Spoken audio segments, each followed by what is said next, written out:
Hello everyone, welcome to another amazing video. If you enjoy the content, I ask that you subscribe to the channel and turn on the notification bell so you don't miss the upcoming parts and new videos. Now, without further ado, let's get into today's video. Are you ready? Let's go. We are in a room where there is a person lying down, apparently sick, and several people around. The one lying down is named Xiao. A woman is by his side, crying, for we do not see old Xiao in his better days. The fifth disciple, Shan, says that the old man is already exhausted and asks the senior disciple Kivan what they should do.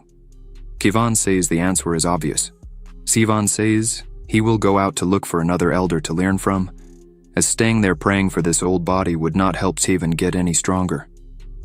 Kivan thinks that this kind of person who goes out on a simple mission and comes back crippled and wounded is a complete waste of time for them. Kivan knows that if it weren't for him exposing the martial arts of the elder, surely the old man would not die like this. The second and third disciples, Haoran and Feng, just agree with Kivan. The fourth disciple, Zheng, says that it was about time for this old man to die. Zheng had been looking forward to this for a long time. Zheng emphasizes that all those who still cherish this monk time should be treated as one. The young master would become the disciple of the second elder, who has the highest number of female disciples. The girl who was there listening to all this gets angry at everything and clenches her hand while cursing everyone there. She stands up and shouts at everyone that if it weren't for Xiao, none of them would be able to surpass the cultivation limit and become immortals. She points out that it might now be too late, and the old man may turn into a pile of bones. She screams that all there were just ungrateful animals. This leaves everyone extremely angry. Feng approaches her and slaps her face, throwing her backward. As she fell to the ground, Feng tells her to have more respect. Feng was clearly irritated by her words and asks who she thinks she is to speak to him that way. Chivan draws Feng's attention, saying, if this poor thing wants to stay with the old man, let her stay. As Kivan was picking up some things, he says he had already taken everything of value that the old man could have. Feng, while carrying some things, smiles, saying the useless old man was a perfect match for his useless slave. The woman was still on the ground, trembling as she tried to stand up, thinking all there were nothing but traitors. She finally manages to get up from the ground and, with tears in her eyes, wonders how these traitors could do this. As she was on the ground, the elder calls her. She runs back to the bed's edge, asking if Xiao was okay. Because the ungrateful ones had already left, and she would take care of him. Xiao says that after he took her to the top of the mountain, he never asked if she wanted to become his disciple, nor did he even try to guide her cultivation. Xiao sighs and asks if she hates him. She's a bit embarrassed to answer and says she knows her roots and bones were not so good for cultivation. This woman's name is Ji. She explains that, in the beginning, Xiao saved her from a slave trader, and for that, Ji has always been deeply grateful. Since that moment, Ji never had any complaints. She emphasizes that she only hates the injustice of the heavens and the treacherous villains, for a good person never dies a good death. Xiao begins to sit up in bed and says that if he had accepted her as a disciple before. Xiao begins to cough before finishing the sentence. Xi is worried about him. As Xiao looks at his hand, he notices there was blood on it and says, it seems he is about to die. Xi kneels on the ground and kneels before Xiao. Xi starts shouting, saying that if Elder Xiao does not hate her, then accept her as his disciple now. In the future, she will surely kill all those traitors who left here and avenge Elder Xiao. She makes it very clear that she will not stand up until Xiao accepts her as his disciple. This leaves Xiao somewhat impressed. Xiao turns to the front, places his hand on his chest, and says he might be on the brink of death, but he is not stupid. Then, Xiao asks Ji if he accepts this, wouldn't he just be hastening Xi's death? Ji, concerned for Xiao, asks him to stop moving around. Xiao takes a small bottle in his hand and says that this pill bottle is the last essence of condensation. Even though it's not great, it's the only thing he could offer her at the moment. Seeing this, Ji's eyes fill with tears. Ji asks Xiao to lie down and not worry so much about her, but Xiao tells Ji it's okay. He wouldn't die so quickly. After saying this, Xiao starts to cough and feels something very strong, dropping the bottle. The bottle breaks on the floor while his eyes start to close. He sees Z saying she was wrong and didn't need to become his disciple, but he needed to wake up anyway. Xiao starts to wonder if this really is his death. He thinks Ji is crying too loudly and it's hurting his ears. Xiao thinks he's very annoyed, and the reason for this is for not having accepted Ji as his apprentice earlier. He thinks his end has really come, but suddenly, a voice says, officially launching the disciple bonus system. Xiao is a bit confused seeing this and wonders what it could be, but he receives an infinite gold pill. Just one of these pills contains the equivalent of spiritual energy of about 10,000 essence gathering pills. This pill contains so much energy that it can be used to advance a whole realm of cultivation or heal any kind of injury. Xiao takes the pill in his hand and rubs it on his face while crying, saying he's been in this world for 20 years since he crossed over, and finally, the hack has arrived. 20 years ago, I, Xiao, arrived in this world due to a car accident. I thought I was the main character of an illustrious family with exceptional talents. I even reached the foundation building stage before I was 10 years old. But after I entered the Hongmeng sect, my cultivation stagnated, and I never made any progress again. I became the laughingstock of everyone. However, the heavens have given me a second chance. Xiao asks the system what this reward he received is. The system informs that, as the name suggests, the host will receive things in return for everything given to his disciple in the name of the master. Xiao asks if this also applies to skills and knowledge that his disciples receive. The system responds that, yes, it also counts under the teachings of the host. If the disciple's cultivation values advance or gain insights, the host will receive double the value. In simple terms, if the host transmits the equivalent of 200 days of cultivation to the disciple, the host will receive back the 200 days of cultivation. Similarly, if the disciple gains understanding of some type of sword technique under the teachings of the host, the same will receive X times in return. This means that the host will directly understand the sword skill to the level X. Xiao places his gold pill in his hand and asks the system if he gave this pill to his disciple, he would receive X times in return. The system says that, no. Items received as a reward from the system cannot be rewarded again.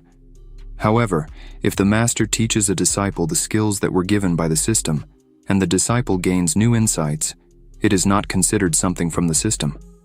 Then, the master will receive a second reward. Xia says he understands and it's not something as simple as an infinite reward loop. Xiao decides to eat the pill, as he should take advantage of the opportunity. After consuming the golden pill, Xiao starts to emit a strong glow and rises from the realm to the golden core in one go. While all this was happening, Ji was still kneeling near Xiao's bed, trembling and crying, begging him to wake up.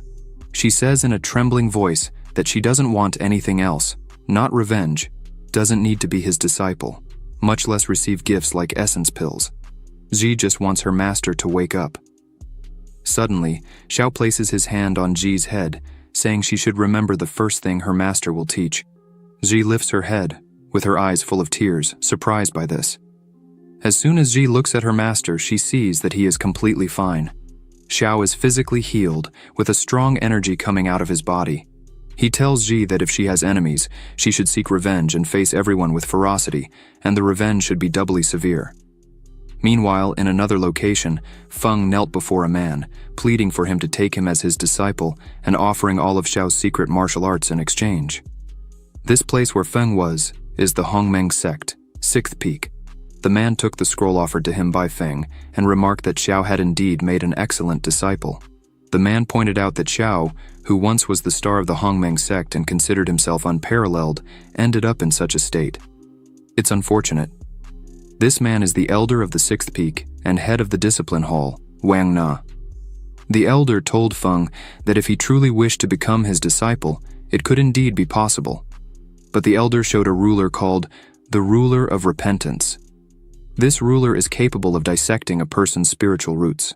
The elder said that if Feng could extract Xiao's spiritual root, then he would accept Feng as his personal disciple. However, Feng should be careful when holding this ruler, as once it comes into contact with blood, it won't easily come off without a proper method. Feng held the ruler and told the elder not to worry, as he, Feng, would not let the elder down. However, suddenly, a very strong attack came from behind Feng, hitting him in the back and throwing him into a wall. This attack left Feng severely injured. When Feng looked down, he was utterly terrified by what he saw. In the attack, his body was wounded, and his blood came into contact with the ruler, which was sucking his energy out of his body. This caused Feng to fall to the ground, screaming in pain and crying in despair. As he lay on the ground, he screamed, saying he couldn't die there as his path to immortality had just begun. Elder Wang Na, confused by all this, asked who could have done this. Looking up, the elder saw Xiao and Ji flying. Xiao looked at Wang Na and said that if he really wanted his spiritual roots, Wang Na should come and get them himself. Wang looked up and apologized to Xiao, saying it was just a joke he was playing on Feng and nothing serious. But, while saying this, Wang was actually wondering how Xiao had such a strong aura, as Feng had said Xiao was on the verge of death. It didn't make any sense. Xiao replied that if that was the case, then all was well. But unfortunately, Xiao wasn't joking. Wang Na. Xiao began to use his magic power and several swords appeared around him. Wang Na, seeing this, was impressed, as this was the Kanglang sword art technique. This reminded Wang Na of something. When I and Xiao entered the Hongmeng sect, Xiao gained the sect master's favor by creating the Kanglang sword art and received most of the cultivation resources. Luckily, I advanced to the Golden Core realm first, and Xiao became useless. Wang Na created a barrier around himself to defend against Xiao's attack. While Wang Na was inside his barrier, he told Xiao not to be foolish to attack him, as Wang Na had already advanced to the second level of the Golden Core. This meant that Xiao would have no advantage in this attack. As soon as Wang Na finished his sentence, his barrier was easily broken by Xiao's attack. This left Wang Na completely terrified by Xiao's strength. While Wang Na wondered how this could be happening, Xiao, with a slight smile on his face, asked if this was what a person of the second level of the Golden Core could do. Xiao's attack began, and the sword started flying around Wang Na, who was in shock thinking that the power Xiao was demonstrating was of the third level of the Golden Core, or even higher. As Wang Na pondered the power demonstrated by Xiao, one of the swords hit his hand, causing him to scream in pain. Wang Na emerged from the midst of the swords and shouted at Xiao, saying that if he dared to kill Wang Na, the sect would not forgive him for such an act. Xiao quite calmly questioned Wang Na if that could really be true, and highlighted that he was curious to know what the sect would be capable of doing once Wang Na was dead.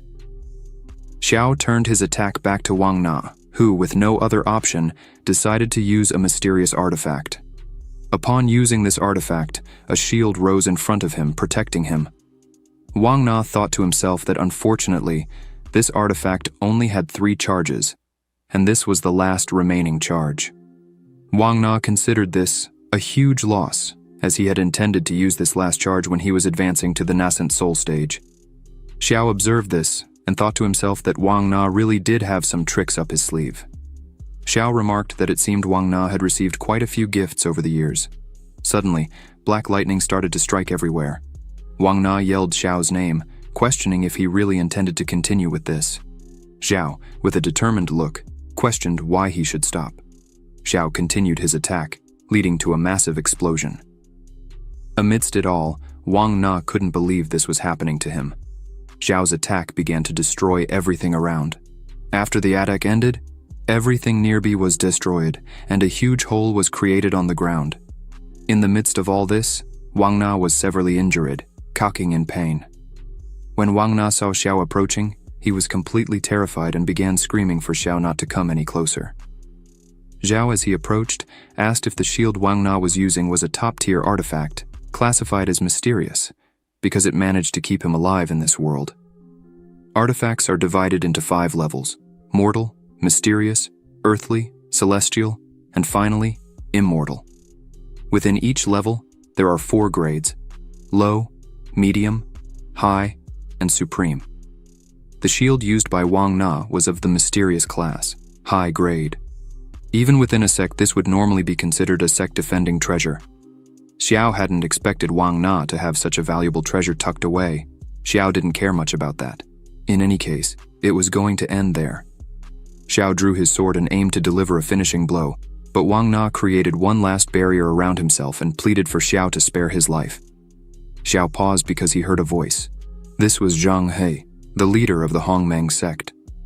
He told Xiao not to act impulsively, as fights among sect members went against the sect rules and could lead to expulsion for both. Xiao turned to the sect leader and laughed, creating a small amount of energy in his hand. Wang Na, seeing Zhang He, thought the gods had given him a glimmer of hope. So he began to beg for help, saying Xiao was beating up everyone there. But in the blink of an eye, Zhang He used his power to strike Wang Na's face, telling him to shut up. Zhang He stated that Wang Na should come to the inquiry pool of the disciplinary hall so they could better analyze and see who truly deserved to be expelled from the sect. Wang Na, severely beaten on the ground, said in a trembling voice that it wasn't necessary. Zhang.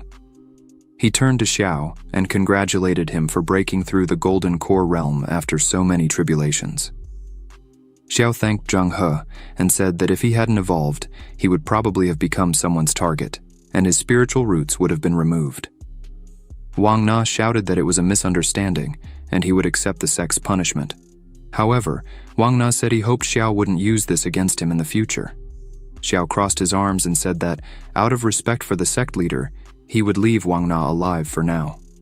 Xiao, looking back, saw Feng dragging himself on the ground.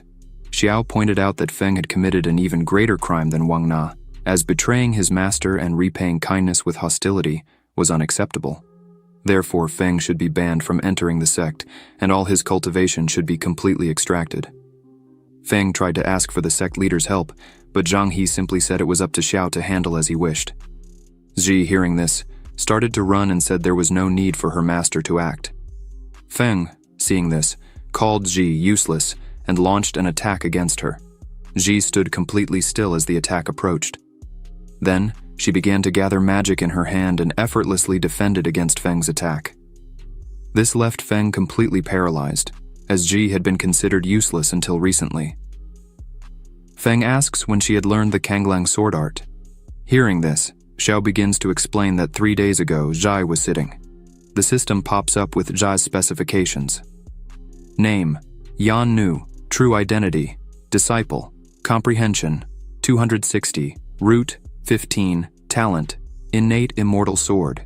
Inactive activation requires reaching the Foundation Establishment stage to gain recognition from the Lin family's ancestral sword embryo. Xiao thinks to himself how incredible innate immortal sword talent is. Ji asked what an innate immortal sword is. Xiao, with a suspicious look, says it's nothing much, just thinking that Ji might have talents with swords. Xiao says he would look for Feng so Ji couldn't be defenseless. Xiao cuts down a tree with his Kanglang sword art. He explains that this technique was created by him years ago and emphasizes that even if Ji could learn a little, it would be great. Ji forms a small sword with her magic and asks if it's something like this. Xiao says yes, she's doing very well. The system notifies that Ji has entered into the Kanglang sword art. Another window opens, stating that teaching the disciple the Kanglang sword art, a mortal grade sword art, rewards tenfold. The host is rewarded with the sky-slicing technique, high-level mysterious grade. This makes Ji the real treasure there. Ji approaches Feng, preparing to step on him, and starts saying that even with all the guidance from Master Xiao, Feng still couldn't learn to use this technique. Ji stares down at Feng, who begs Ji to stop. Then, she asks who the useless one is now and steps on his chest, causing Feng to scream in pain. Ji turns to her master Xiao, saying that the spiritual root of the traitor Feng has already been destroyed, and asks Xiao to verify. Xiao, looking at her, says, "She did a great job." Zhang He says that now Xiao has explained his punishment, it's Wang Na's turn to be punished. Zhang He asks to take Wang Na away to resolve the matter. Xiao turns to leader Zhang He and asks when Xiao said everything was finished. The leader Zhang He, a bit confused, asks Xiao what he's talking about, since a while ago, Xiao said he would spare Wang Na's life. As soon as Wang Na hears this, he gets up worried, asking what more Xiao wants from him. Xiao gives a slight smile, saying he indeed intends to leave Wang Na alive, but turns with a cold look and says he won't let Wang Na go just like that. Xiao says it will all depend on Elder. Wang Na's sincerity. Wang Na starts to smile and takes out a bag, saying all his treasures are inside. Then Wang Na offers the bag to Xiao, hoping it will be enough. Xiao uses his magic to quickly grab the bag, saying Elder Wang Na is a wise and truly enlightened person. Xiao thanks Wang Na for the gift, bids him farewell, and calls his disciple Ji to leave. As the two were leaving, Ji highly praises her master Xiao, who in turn says they would rest today, as tomorrow he himself would guide Ji's cultivation. Wang Na just watches all this. Leader Zhang he bids farewell to Wang Na and asks him to take care. Wang Na, with a battered face, is extremely annoyed with everything and thinks this won't end here. The next day, at the 7th peak, Xiao was checking what was in the bag he received from Wang Na. As Xiao looks through it, he sees there were a lot of things, even elixirs good for the Golden Core realm. Even though they were not of good quality, they would still serve. Xiao picks up 2 scrolls in his hand, one of mortal grade and the other of earth grade. Xiao thinks that this medium-grade primordial technique would be perfect for Ji to establish a foundation. Xiao looks over everything there and thinks that, amidst it all, the most valuable item would be this sword called the 5-element seal, earth grade, intermediate level. Xiao thinks none of it would be useful to him, as he needed nothing there. Then, Xiao decides to give everything to Ji, because when it comes to treasures, the system's rewards will always be better. Now that Xiao had looked through almost everything, only one thing remained: a small bag filled with high-level spiritual stones. Xiao thinks Wang Na must have mined a lot in recent days to have all this. Xiao thinks now it's all his, and he's rich. So maybe he'll create a small village one of these days. Ji arrives and knocks on the door, saying Xiao had told her to come in 2 hours for training. She asks if she can come in. Xiao says yes, asks Ji to sit with him. The cultivation realms for practitioners are postnatal, innate, qi refinement, foundation establishment, golden core, nascent soul, separation realm, integration realm, Mahayana realm, transcendental realm. Each realm is divided into 10 minor realms. The postnatal realm strengthens the blood energy to temper muscles, bones, and skin, enhancing physical strength and its quality. The innate realm fills the blood and qi to form internal energy, increasing the power of martial arts and physical defense up to the transcendental realm. Should you reach it, you may ascend to immortality, but this is only a level few have reached. Xiao and Ji sit opposite each other, touching hands. Xiao says he will start by teaching the primordial technique. He asks Ji to focus on comprehending with dedication. Ji agrees, so they begin. While Ji is extremely focused, Xiao is guiding her, telling her what she should do. Xiao says to circulate the qi behind her body a few times to gain understanding. The system window pops up again with the same specifications as before. Xiao sees that Ji only has 15 spiritual roots, so Xiao asks the system what the score of an ordinary person would be. The system shows it's between 50 and 60 points. This explains why Ji easily learns techniques, but when it comes to cultivation, she has a lot of difficulty advancing. Xiao decides he himself will have to force qi for her to refine her essence and marrow. Xiao places his hand near Ji's head, and energy starts to envelop her, passing through her entire body. Ji opens her eye, and now she is at the 10th stage of the postnatal realm. Ji is very worried about Xiao and questions him, asking why he did this, as providing qi directly like this can be extremely costly. It might cause the person to lose cultivation, regress realms, and even injure the provider's body. Xiao places his hand on her head and tells her to be at ease, as her master is very well. The system pops up for Xiao, notifying that he sent 100 days of cultivation to his disciple, and thanks to this, he gained 500 days of cultivation. Xiao, seeing this, thinks he's actually much better off than before. Xiao gives a bag full of riches to Ji, saying all this was a gift from him to her, as before he didn't have much to offer, but now he can provide good things. Ji, seeing this, becomes extremely happy, as she had never received such treatment before. The system shows Xiao gave Ji a 3rd-grade Huan pill and 10 2nd-grade pills. Then, he will receive 15 times this. The system shows he received a 4th-grade Huan pill. Ji thanks her master Xiao again for having saved her life in the past and now teaching her for the future. She says she will serve him at any time he needs. The system shows again that Xiao gave 17 martial arts to Ji, then received 20 times reward for this. Xiao obtained a celestial grade, supreme ranked 1,000-mile sword art. Xiao tells Ji not to be so modest with him, as everything that's his is also hers. Xiao asks Ji to train carefully today. After she has managed to absorb this, he will give her more than qi directly for her cultivation. Ji is surprised, as there will be next times. The system shows Xiao gave Ji the martial art 5-element seal, mid-rank earth grade, and for this, he was rewarded 20 times, receiving a gentle wandering sword, supreme rank earth grade. Ji doesn't understand how her master can give her so much qi. So, she tells him to be more careful, as this might be charged, it doesn't seem safe. Xiao smiles, saying he is very well, and if Ji does not believe him, she just has to wait a little, as he will soon go into seclusion for 3 days. Xiao guarantees that he will rise to level 5 of the Golden Core realm. Ji gets excited and says she will protect Xiao while he is cultivating. If anyone comes close, she will take care of it.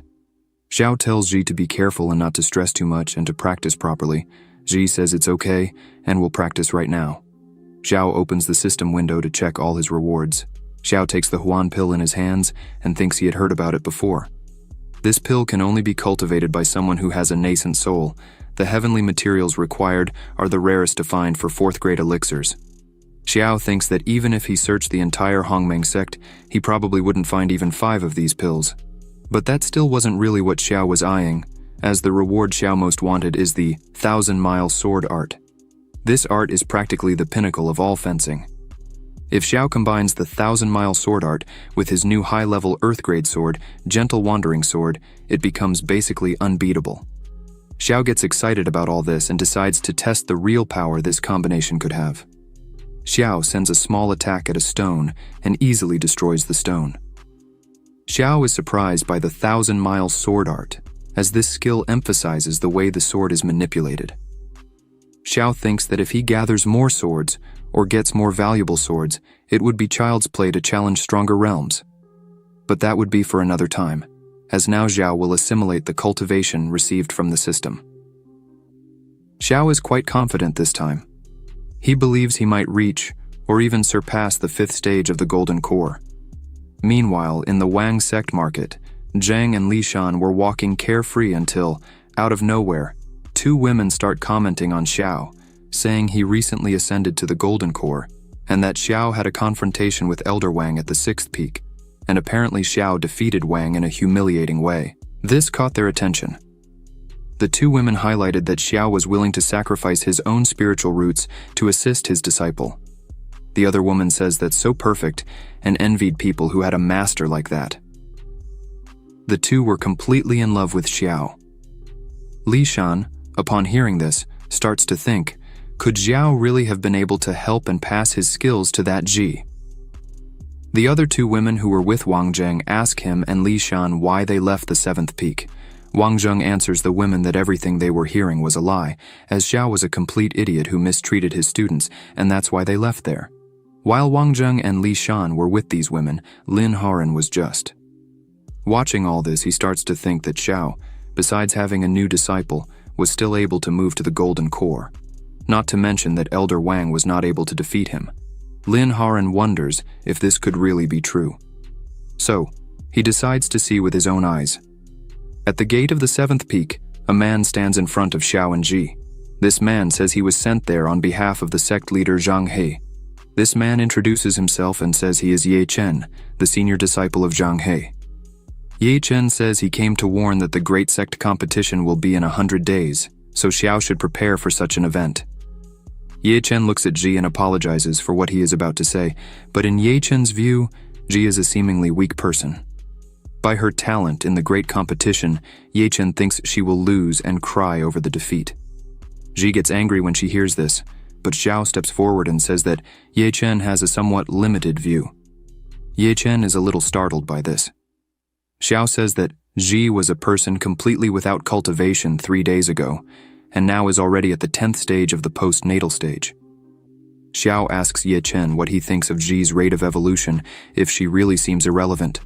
Ye Chen is dumbfounded and can't believe what he heard and asks Xiao if he is joking. Xiao says that if Ye Chen doesn't believe him, then Zi is free to show who's boss. Zi obeys immediately and starts to emit flames from her body. Ye Chen, scared seeing this, says that this really is the 10th stage of the postnatal realm, but Ye Chen can't understand how this is possible. Lin Haran, who was hiding and watching all this, is also surprised. Xiao turns back to return to his realm and says that anything is possible. Zhi makes a face proving Ye Chen wrong and saying it served him right. Lin Haoran, still hidden, thinks that a useless person like Zhi could not have risen in such a way with her own talent. Clearly, Xiao used his qi to help Zhi. Lin Haoran thinks that the person who directly transfers their qi to another person faces major problems, including in their cultivation. Lin Haoran can't believe Xiao went to such lengths to help Zhi. Then, Lin Haoran thinks it would be a good time to extort some things from Xiao.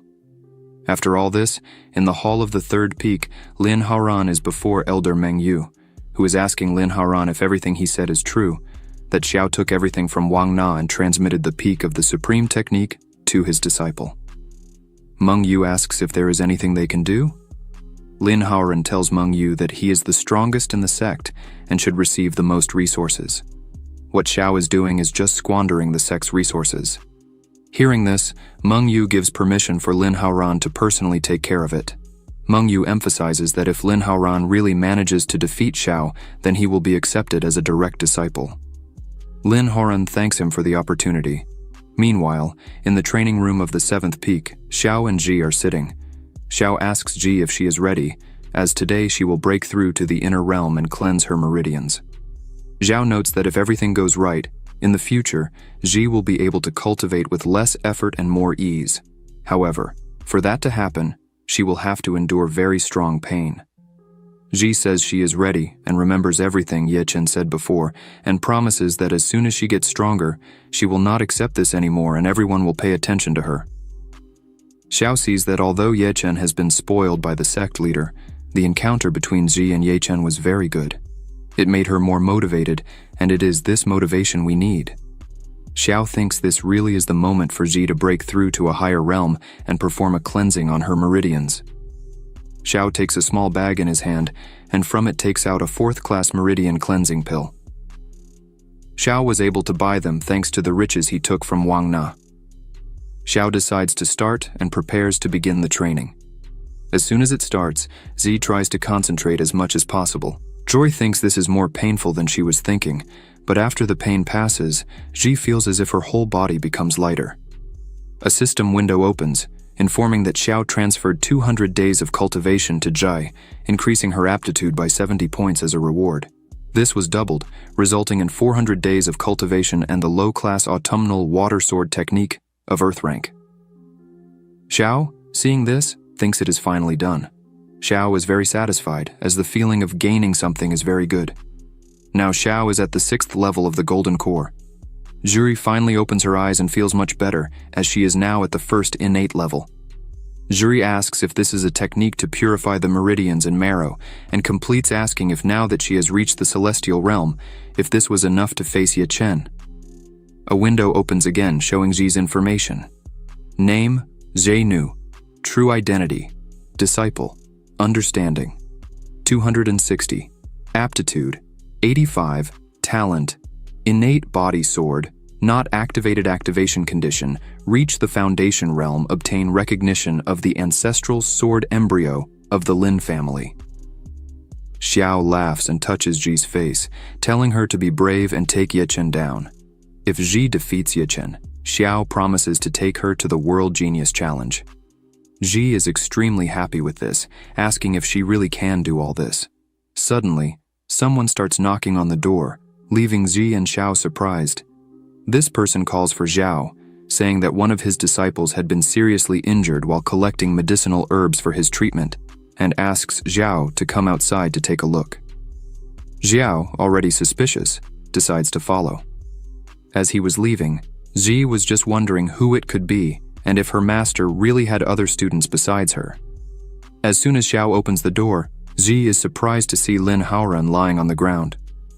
Lin Haoran, with a trembling voice, calls for his master, referring to Xiao, and says that unfortunately, he is still weak because he managed to recover only one blood dragon plant, and asks Xiao to take the plant.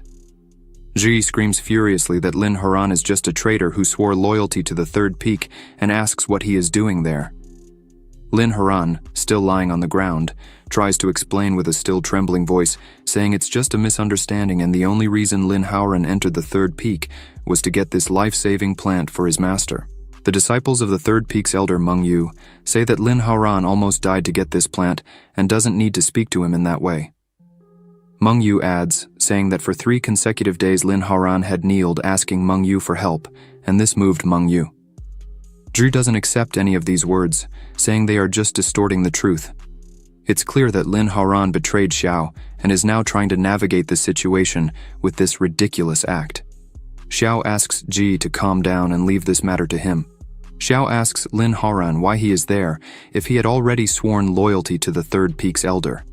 Xiao smiles with a cold expression and asks if Lin Haoran really wants to return to his side. Lin Haoran kneels in front of Xiao, saying he recognizes the weight of his sins, and for having betrayed his master, he is unworthy. However, Lin Haoran begs for forgiveness and asks that Xiao accept this blood dragon herb. The disciples of Meng Yu, watching this scene from afar, start to think that Xiao is very healthy and doesn't need this herb. Another disciple says that Lin Haoran's talent is deteriorating, and if he doesn't get a Class 4 pill, his future in cultivation will be very bleak. The two look at Xiao, saying it's good he has such a pill in reserve. Because of him, Lin Haoran was harmed. Lin Haoran looks back with a smile on his face, saying that's not true. Xiao, hearing all this, seems to have an idea and says he really was in need of that herb to help his health and asks Zhi to confirm. She immediately hugs Xiao, saying it's all true. Lately, Xiao has been very weak. The 4, seeing this, are shocked. Lin Haoran gets a bit irritated with all this and wonders when Xiao became such a liar. Even though Lin Haoran needs to get this pill by any means, to not be a loser. Lin Haoran goes back to his act and says that Xiao should take this plant and use it, because it wouldn't be right for someone as unworthy as Lin Haoran to continue with such a plant. Xiao, in the blink of an eye, takes the plant from Lin Haoran's hand and goes back to Zhi, saying everything is resolved and they would have chicken stew for dinner. Zhi doesn't understand anything that's happening. A system window notifies that Xiao gave Zhi a first-class plant blood dragon herb, and with that, he received 5 times more in a second-class blood dragon plant. Lin Haoran starts coughing and says he is happy if he can help his master. The 2 disciples of Meng Yu hold him. One of them says that Lin Haoran put his own cultivation at risk to help his master, even though Xiao didn't return the favor. They ask Meng Yu to defend Lin Haoran. Meng Yu says to Xiao that human lives are at stake, and as representatives of the sect, they could not just stand by watching this. Meng Yu emphasizes that if these news spread, the 7th Peak would still be able to get disciples in the future. Xiao stops in front of everyone, saying there's no need to hurry. Then, Xiao approaches Lin Haoran, saying that since the 2 had a relationship of student and master, he could not stand there watching Lin Haoran die. Xiao emphasizes that he has a small concern because as Lin Haoran had many offenses in the 7th Peak, Xiao fears that his body might not withstand the pressure of the pill. So, Xiao offers to cleanse his meridians. Meng Yu, seeing this, thinks that Xiao values talent highly. Meng Yu believes that Xiao indeed intends to pass on his skills to his students, and if he does this frequently, then there must be some technique Xiao uses to minimize the side effects. Therefore, Meng Yu should pay close attention to everything. Xiao touches Lin Haoran's neck, saying that he risked his life for Xiao, so Xiao could not just leave him in this state. Xiao holds Lin Haoran's hand, and energy begins to glow, leaving Lin Haoran a bit frightened by everything. After a few seconds, Lin Haoran starts to feel a lot of pain, and his mouth foams. Meng Yu's 2 disciples look at this and wonder how the cultivation of the disciples turned so tragic. Meng Yu tells them to pay more attention, as they were just treating the hardships that Master Lin Haoran went through. Lin Haoran realizes that Xiao wasn't passing his skills to him, but was instead taking his cultivation energy and destroying his meridians. Lin Haoran was trying to scream for help but couldn't speak, as Xiao, by touching his neck, used a technique that left him voiceless. Lin Haoran realized he was doomed if this continued. Meanwhile, Meng Yu finds everything natural, saying that Lin Haoran was doing a great job. After the process, Lin Haoran falls completely destroyed on the ground. Xiao says that he finished applying an extremely powerful technique to heal Lin Haoran's entire body. But because his cultivation was very low, he might not withstand it. Xiao asks Meng Yu to take Lin Haoran back and let him rest. Xiao leans on Zhi, saying that he is a bit tired because he used a lot of his own energy and needs to rest a bit. Meng Yu starts to laugh, thinking that he couldn't understand exactly the technique used by Xiao, but clearly, his aura is considerably lower. This means that it's a great time to try. Meng Yu jumps to attack Xiao. Ji screams for him to be careful. But Xiao smiles, as he was prepared for this. Then, he quickly turns around and easily defends against the attack. Xiao, smiling, asks how Meng Yu had the courage to use such a situation to attack a weak individual like Xiao, who just helped a man on the brink of death. Meng Yu, seeing this, is shocked by the situation and wonders if this was really a favorable time and how Xiao has such strong energy. Xiao uses his energy and throws Meng Yu away. Meng Yu falls to the ground. His disciples run to help him. Xiao turns around as if nothing had happened and calls Jie to cook a chicken. She, as always, is excited, agrees, and begins to prepare with Xiao. Lin Haran wakes up and screams, asking what the two were waiting for to act. The two look at each other and prepare for battle. One of them takes some hidden items that Meng Yu had won during one of his travels. This can be controlled through a special technique. It disappears into the air without leaving any scent, a completely invisible attack. No one was able to counteract this before they came to the 7th peak. Meng Yu gave this to him and made clear how to use it if it came to this point. Then, he launches it towards Xiao. However, Xiao dodges as if it were nothing, making it seem like a joke. The item hits the door and starts to corrode. Xiao, looking at this, thinks that it really is something different. However, as soon as he consumed the limitless golden pill, his senses improved greatly, allowing Zhao to perfectly sense killing intent. Otherwise, Zhao could be in serious trouble. Now, Zhao looks at the two who didn't understand how Zhao had dodged the attack, but it didn't matter, as they were going to continue attacking. Zhao tells Ji to use the Kanglang sword technique, target southeast. Ji summons her sword and prepares for the attack. With a simple movement, she defends against the attack. Ji is astonished by what she did. A system window appears, saying that a reward was given. C. 0 stone. Detected that the disciple, under the guidance of the master, comprehended the intent of the Kanglang sword. First stage, reward tripled. Obtained the Dragon Spirit Armor, Earth category, intermediate class. Xiao looks at Ji and thinks he had expected this. Ji's innate body sword she learned recently, although she is already able to understand the sword intent. Meng Yu's two disciples are completely astonished by this, for even over the nascent soul realm, even the realm gathering separation would not be able to detect this attack. They ask who the hell Zai is. Lin Horan, crawling on the ground, screams that he needs to get out of there quickly. Zai notices this and, looking at Lin Horan, who had betrayed his master and harmed his ancestors, how Lin Horan had the courage to try to harm his master. Now, hearing this, Lin Horan gets scared. Zai jumps with her sword and says it's unforgivable. Lin Horan tries to flee, but Zai's attack hits him with great force. Lin Horan falls completely defeated on the ground, saying with his trembling voice that this could not be happening. One of the disciples tells him not to approach. Master Meng Yu says it will not end like this, for Xiao harmed their companion. The sect master will not let this pass. The other disciple says they should not fear Ji, for they are in the foundation stage and another in the golden core, and Ji was just in innate cultivation. However, the other disciple points behind Ji, saying they were not seeing what was really there. When they look, Xiao is with a bloodthirsty look. Xiao touches Ji's shoulder, but she tells Xiao not to worry and rest, for she would take care of everything for him. But Xiao says he wanted to teach Ji something, and, with the same look, says that sometimes dying is more convenient than living. The two start to stutter, asking what Xiao was thinking of doing, and ask him not to approach any further. Xiao, while walking directly towards them, asks if they are regretting their actions. Unfortunately, it's too late now. A few hours later, in front of the secte leader, Xiao reports the whole occurrence, saying that Meng Yu, along with a traitor from the sect, came to provoke without any reason. And to protect his and his disciples' integrity, Xiao and Ji killed Lin Haoran and crippled the cultivation of 2 disciples from the 3rd peak.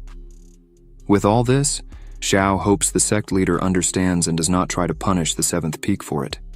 Leader Zhang, he just looks at all this. Zhang He says that, although the traitor is dead, there may still be remnants. The leader emphasizes that repeatedly violating the sect rules cannot be forgotten. Several times, Xiao lowers his head and says the leader is correct, and he, Xiao, respectfully follows the sect leader's instructions. Meng Yu stands up and says the leader is being biased towards Xiao, for clearly he is distorting the real facts, talking nonsense. Meng Yu says he went to the 7th peak with good intentions, and Xiao killed one of his disciples, breaking the sect rules, and this should be punished with expulsion. Xiao responds that it was not quite a visit, as he had already taken Lin Haran as one of his disciples. Meng Yu should be responsible for Lin Haran's life and death. Xiao asks what the purpose was in taking him to the 7th peak. Xiao completes saying that visits do not need prior preparations and throws the needles used in the attack. Xiao asks Meng Yu if he thinks he can easily deceive the sect leader like this. Meng Yu, stuttering, tells Xiao not to make false claims like that. Leader Zhang. He slams his hand on his chair, showing he was annoyed with all this. He emphasizes that it really is unusual to see Meng Yu defending the sect rules like this. The leader says that since Meng Yu started all this, they should let Meng Yu set an example by voluntarily losing his cultivation according to the sect rules. Meng Yu, upon hearing this, kneels down again, begging for mercy. Zhang. He stands up and says, "That's enough. This matter would end here. As punishment for Meng Yu's behavior, he should undergo 3 months of physical penance and 1 month of reflection facing the cliff, and there will be no further discussion." Xiao thanks, saying the sect leader is very wise. The guards arrive to take Meng Yu, who is disbelieving to this point. While being taken away, Meng Yu looks at Xiao and says he would take revenge no matter the cost. While all this was happening, Ji was training seriously in the 7th Peak's training hall. Xiao opens the door and asks how Zi's comprehension was going, but as soon as he opens the door, she gets startled and quickly gets up, starting to run around Xiao, apologizing for having acted that way with the traitor. And if the sect leader had applied any punishment, she would take full responsibility. Xiao calms her down, saying that it was nonsense in her head. She wasn't at fault for anything, and she should be more at ease, for Xiao would protect her from everything and everyone. No one would be able to harm her. Xiao touches Ji on the shoulder and tells her to remember these words well. From today onwards, whether it's traitors, gods, Buddhas, emperors, or ministers, if anyone dares to offend Ji or Xiao, he himself would retaliate. All this leaves Ji with a face red from excitement. Xiao says that even if the sky falls, he will still be by Ji's side to protect her. Ji starts to cry and falls to her knees, showing gratitude. Seeing this, Xiao asks what she was doing. Xiao lifts Ji up and asks her to simply say if she wants to say something. Zi says there are some things she feels should not be hidden from Xiao. Zi says her real name is Lin Ji, and she is the daughter of the Lin family, the rulers of the Southwest. Xiao is surprised by this, as the Lin family was a recognized martial arts family in the Southwest. Xiao thinks that 10 years ago something happened and everyone was annihilated overnight. Ji, with her eyes full of tears, begins to explain that 10 years ago, the Lin family discovered a huge spiritual stone vein on their territory, and this was a great breakthrough. The abundance of spiritual stone resources was enough to establish a power similar to the Hongmeng sect overnight. Ji's father, who was the head of the Lin family at the time, immediately ordered that this matter should not be disclosed, fearing it would attract disaster. However, Ji's uncle, driven by selfish motives, sold this information to the Luoyun sect because he was dissatisfied with the distribution of mineral resources by Ji's father. Ji's uncle wanted to be the head of the family, and, since they didn't let him do such a thing, then he sold the information wishing that everyone would die to take advantage of the spiritual mine. The Luoyun sect murdered more than 100 members of Ji's family. The Lin family survived only under her father's protection. Ji was able to survive by a stroke of luck. When Zi managed to escape from all that, she encountered bandits on the way who robbed her of all her money and sold her to slavers. Zi says fortunately her master Xiao found her, otherwise Ji can't even imagine where she would be at this moment. Hearing this, Xiao burst into tears, saying he had no idea that his disciple's life was so miserable. Now it's clear why Ji hates traitors. Her seriousness is justified. Xiao grabs Ji by the arm, saying they would go down the mountain. Ji asks why they would do that and where they would go. Xiao says Ji begged Xiao to be her master, and out of respect for that, he should avenge everything. Xiao looks into Ji's eyes and smiles, saying that as her master, he would go with her to the Luo Yun sect to avenge everyone with their own hands. Ji starts to cry again upon hearing this. Ji runs and hugs Xiao, saying she just wanted to see him live a peaceful life and, if necessary, she would spend the rest of her life kneeling just to fulfill that. Xiao tries to calm her down, saying she doesn't need to say those words at the moment. They must head for the peak. The future is limitless. Xiao calls Ji to leave, and she agrees. In the middle of the forest outside the city, two people were fighting when suddenly another person arrives there. These two people are Bai Luori and Linqing Xuan. As soon as Bai Luori sees the leader, he raises his sword enraged, saying he should have known who was behind this, for letting all these other people die one by one, consuming their energy. Only this guy is capable of doing such a thing, isn't that right, Zhang Yi? This man is named Zhang Yi. He is from the Sun and Moon Ghost sect. Zhang Yi smiles, saying it's no wonder Bai Luori was a disciple of Fairy Zhu, as Bai Luori was able to kill several men there. Zhang Yi highlights that the green twin swords technique certainly deserves its reputation. Zhang Yi leaps towards the two, declaring that it all ends there. Bai Luori and Linqing Xuan brace for battle, but suddenly, a beam of energy shoots between the three, causing everyone to halt. Zhang Yi turns angrily, questioning who did that. Linqing Xuan and Bai Luori, startled, gaze at the hole created in the stone. Ji appears, frustrated with energy in her hand, lamenting that she unfortunately missed her attack. Xiao, quite calmly, mentions he had warned that Ji's attack was timed too early, which is why she missed. Zhang Yi turns and comments that all this was caused by such a beauty, mockingly asking how she plans to compensate him. Ji dislikes Zhang Yi's tone and declares his arrogance warrants death. Ji advances on Zhang Yi, but with a simple move Zhang Yi disarms Ji, telling her that her master should have advised her against such actions if she's not strong enough.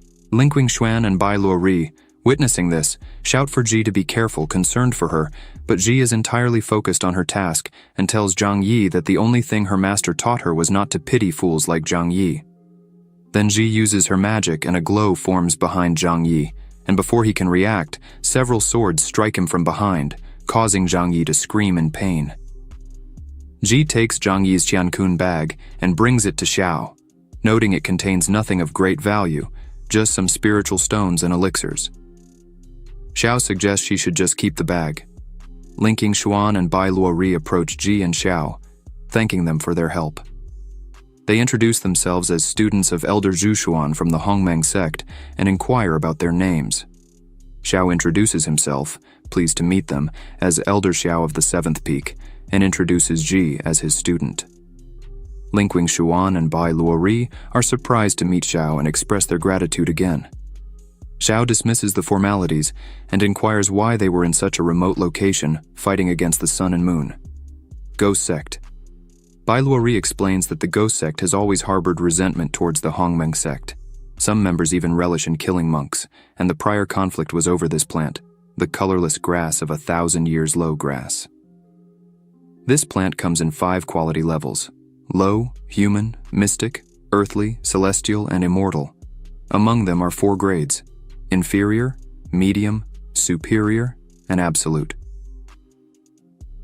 Bai Luori mentions that although this plant serves merely as a base for creating foundation stage pills, they are still highly valuable. He emphasizes the rarity of these plants. This one, for instance, was unexpectedly found at an auction due to leaked information. The leaked monetary information drew Zhang Yi's attention, leading to them being followed. Out of respect and gratitude, Bai Luori offers the plant to Xiao, stating that if he hadn't arrived in time, the plant would surely have been stolen by the Ghost Sect. Seeing this, Xiao remarks that Bai Luori would likely use this herb to refine foundation stage pills, significantly increasing the chance of success in the foundation stage. Xiao questions Bai Luori if he truly wishes to give it to him. Linqing Xuan and Bai Luori gaze intently at Xiao. Then Bai Luori responds that his master always taught them to be thankful for generosity and always avenge their enemies. With that, Bai Luori pleads for Xiao to accept the herb as a token of gratitude. Xiao agrees to accept, but since they are esteemed students of Elder Zhu, as soon as Xiao refines the pills, he will share them. Bai Luori thanks again and attempts to hand the herb to Xiao, but Xiao looks back and suggests it's a bit early to receive such a gift and calls for everyone's attention, as he intends to teach 3 lessons to all present. Xiao advises that in the future, when they kill someone, they should focus on eradicating the root of the problem and demonstrates by launching a sword with his magic at a tree, slicing it in half. 2 people appear beside the tree that was just cut down. Bai Luori, with a frightened face, yells asking when they hid there. The woman, still crouched, says that he was acting extremely arrogant even though he is at the 1st level of the Golden Core. These 2 are called Bai Yanzi, who is at the 3rd level of the Golden Core, and Qing Yang. She is at the 4th level of the Golden Core. Bai Yanzi says he doesn't know how Xiao had the courage to kill their disciple. Fortunately, they were nearby. So unfortunately, it's time for Xiao to die. Xiao says he heard about the 2 elders of the Lunar and Solar Phantom sect a while ago, known as the Yin and Yang deities. Their soul recovery abilities are unmatched, and capturing targets is just a matter of time. It must be you 2, right? Xiu thinks that before leaving the 7th peak, he used techniques to hide his aura. Clearly, these 2 don't have that much discernment. Bai Yanzi looks at Xiao and says that even knowing their reputation, he still does not show fear. This makes Bai Yanzi even more excited for the combat. Bai Yanzi swings his chains trying to hit Xiao, but he easily dodges the first attack. Xiao looks at the trunk of the tree that the chain touched and notices something different. Bai Yanzi creates a kind of whirlwind with his chains, leaving Xiao in the middle of them. Bai Yanzi says that these chains were fused with blood and qi of thousands of people. Even a nascent soul cultivator will be turned into bones if they touch them. Xiu continues to dodge all the chain attacks and thinks that Bai Yanzi's words are very extravagant. As long as he keeps dodging, everything will be fine. But just as Xiu finishes saying these words, he feels something strange and, looking down, sees several magical skeletons coming out of the ground and holding his feet. Qing Yang, with her staff in hand, says that this staff allows her to use the souls of thousands of people as a sacrifice. Once you enter, you will never come out. Xiao, seeing this, gives a little laugh and says they still managed to coordinate attacks together. Not bad. Qing Yang screams for him to die, as now Xiao was being grabbed by several souls and chains were everywhere surrounding him. Zhi and the other 2 were completely desperate seeing this. Xiao closes his eyes, and a second later several magical swords appear around him. Xiao launches them towards the 2. Bai Yanzi becomes a bit more relaxed, saying that Xiao is merely taking form at the spiritual energy stage, and yet still wants to face the 2 magical treasures at once. Qing Yang, as soon as she sees Xiao's attack, is a bit shocked, asking them to be calm. One of the swords, as soon as it hits the chains, pierces them with extreme ease, leaving Bai Yanzi completely desperate, as he did not expect this. The sword hits Bai Yanzi, throwing him back. Qing Yang, as soon as she sees this, is completely scared by the whole situation and thinks this is not normal. How does Xiao's sword have so much power? This is very bad. Qing Yang tries to flee. Zhi, seeing this, yells to Xiao that she is running away while Qing Yang ran desperately. She thinks those swords are not normal because even a high-level sword being wielded by a nascent soul stage cultivator would not be so powerful. As soon as Zhi alerts him, Xiao focuses and asks if Qing Yang really thought she was going to run away. Xiao unleashes his power towards Qing Yang, stating that she should die. Qing Yang uses the souls within her staff again, asking them to block this attack. Xiao's sword continues to advance towards the center, heading towards Qing Yang. Once this formation is broken, all the spirits will be freed. As soon as the spirits hear this, they stop and refuse to protect Qing Yang, who becomes confused and tells the spirits that Xiao is the enemy, and therefore, they should protect Qing Yang. But the spirits turn against Qing Yang and start to bite and attack her. Thus, the curse is broken, and Zhao frees them to go their own ways. Linking Xuan and Bai Luori are completely amazed by Zhao's immense strength, as the 2 villagers from the Lunar and Solar Ghost sect were just killed by Elder Zhao with just 2 moves. Linking Xuan thinks that now Xiao might even be in the nascent soul realm. Zhi comes running, all happy, saying that all the treasure from the 2 who were just defeated was there with her. Xiao approaches and smiles, congratulating Zhi and saying she is getting better and better at collecting spoils. Xiao tells Ji that there is a Qiankun bag that belongs to Zhang Yi so Ji could keep it. As soon as Ji hears this, her eyes light up with happiness. Ji, very happy with this, thanks her master Xiao for the gift. Linking Xuan and Bai Luori are agape, seeing that Xiao was giving all the economy of the elders from the lunar and solar ghost sect to Ji, who was just a disciple. Ji was now boasting with 10,000 low-rank spirit stones and many elixirs. Zhai asks her master Xiao how she was going to use all this by herself. Xiao says that he had already given everything to Ji, so she should save and use it very carefully. Xiao thinks it's time to see what the system gave him as a reward. The system notifies that it was detected that the host gave to his apprentice 68,720 low-rank spirit stones, 4,600 intermediate-rank spirit stones, 36 second-stage cores, 16 third-stage flying locust condensed pills, merciless millennium herb, 100 cubic meters Kenkun ring, 250 cubic meters Kenkun bags.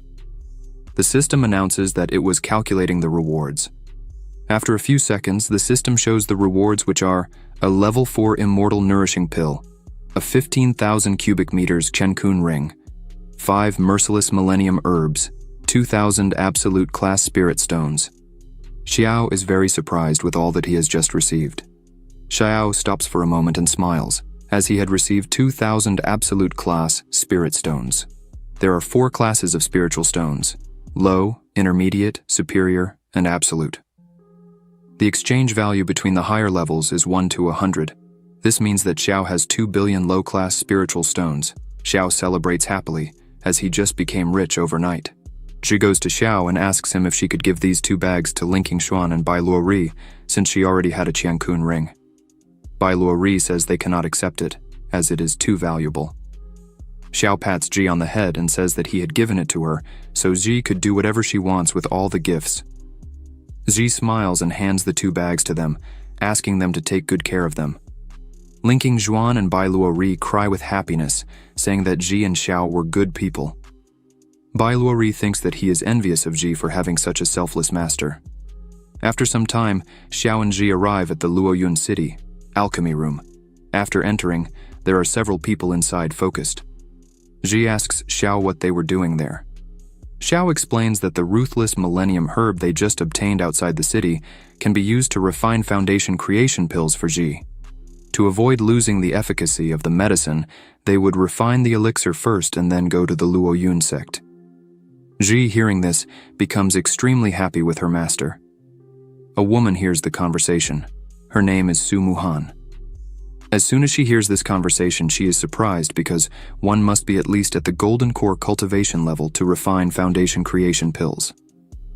Su Muhan, seeing Xiao, thinks he looks too young for such an achievement, but as she takes another look, she sees Xiao cultivating calmly, which impresses her.